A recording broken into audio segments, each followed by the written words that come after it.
Okay, so I just wanted to talk a little bit about the fundamental counting principle and permutations and combinations. So the fundamental counting principle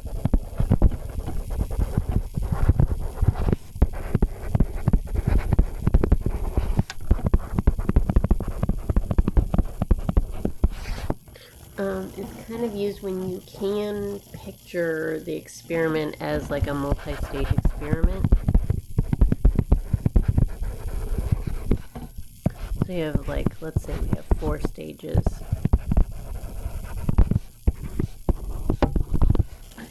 And I don't have to have the same number in each of these 4 spots, but let's say I have 2 options. This is when we did the coin toss. Let's say I had a heads or tails here. The number of options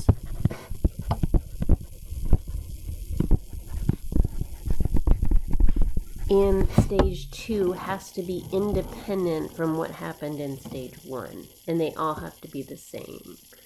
So I can have 6 options in stage 2, that's fine, but that means whatever happened in stage 1, the next stage always has 6 options. So here you put the number of options at each stage. At this stage. These options are equally likely, so it's like the heads, tails event. So there are ways to kind of get around this, but you presume, for example, that that all the things are equally likely. So if I'm using this for like the horse racing, there's not a straightforward way to put into the fundamental counting principle the idea that maybe one horse would be more likely to win. Does that make sense? So you assume, the underlying assumption in this theoretical probability is that all of these are equally likely. Okay, and then we talked about permutations. Permutations, these are all ways to count the number of ordered lists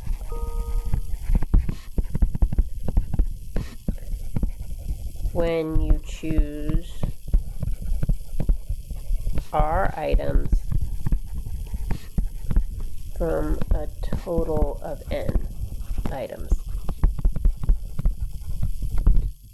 So, and we're going to do some examples. But so one of the things that happens is that this does not allow repetition.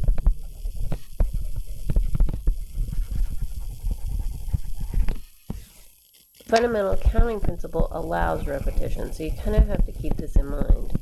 Now there are ways to kind of change permutations so that you could have repetition, or you could have a group, your group of N items could have like multiple items that were the same, but we're kind of working in kind of the first stage of these probability problems. So repetition is not allowed.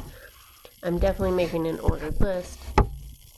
And then this is NPR, N factorial over R factorial. And this is the example we gave with horse racing, where I really want to get 8 times 6 times 8 times 7 times 6. And I did that by dividing out, right? Then I had the 5, 4, 3, 2, 1 in the original factorial, and I divide out this 5, 4, 3, 2, 1. And this is where this R factorial comes from. Okay. For combinations, I use combinations to count the number of unordered groups.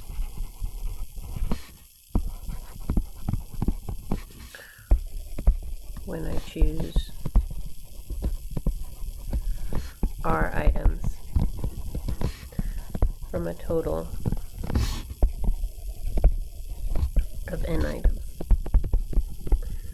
This also does not allow repetition.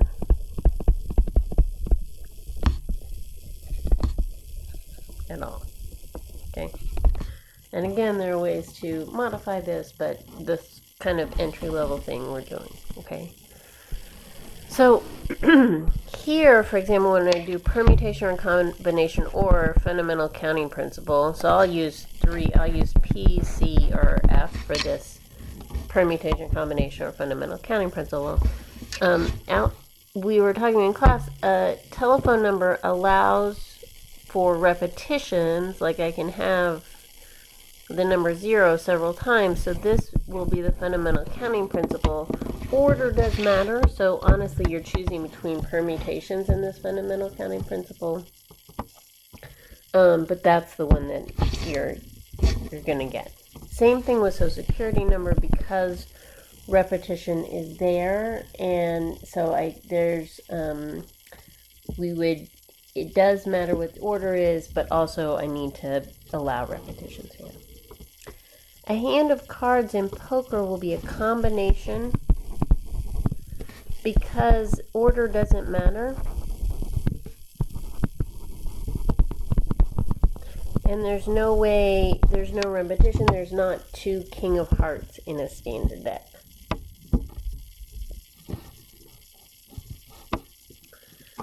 A committee of politicians, also a combination. Again, this is a committee. I'm just choosing a group of people from, let's say, a group that's running.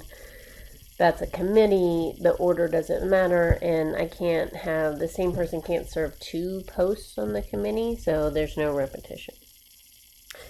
This is different than selecting president or vice president. This is a permutation because it matters who's president versus who's vice president. There's a hierarchy involved. Again, 2 people are usually not allowed to serve in both posts, so this is a permutation with no repetition. The combination of students' gym locker combination lock is a permutation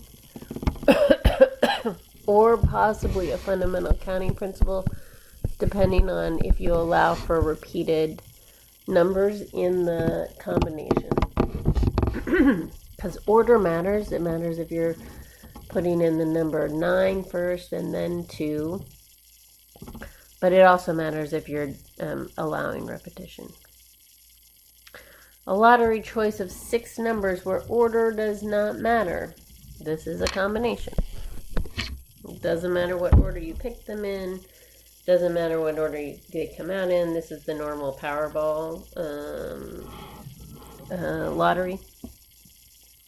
Lottery choice of 6 numbers where order does matter. This would be permutations if order matters. Giving out gold, silver, and bronze medals at the Winter Olympic is permutations because order matters and I'm not allowing repetition. So someone can't come in first and second place.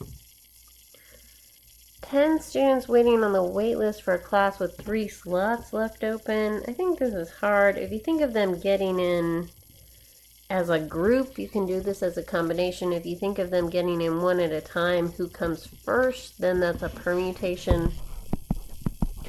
Depending on what sort of reasoning you use, an explanation, I think it could be either.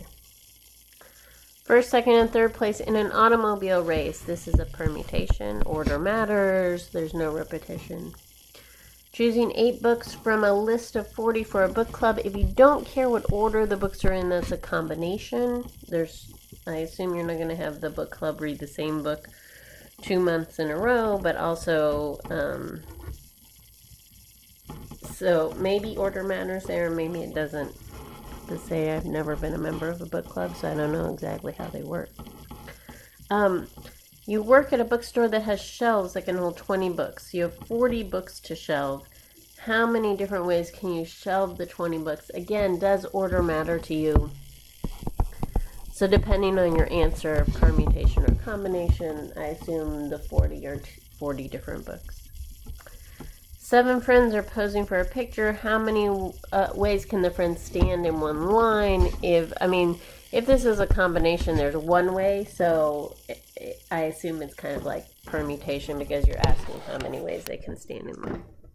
Okay, so let me know if you have questions, and we'll have time to talk about some of the following calculation problems next time.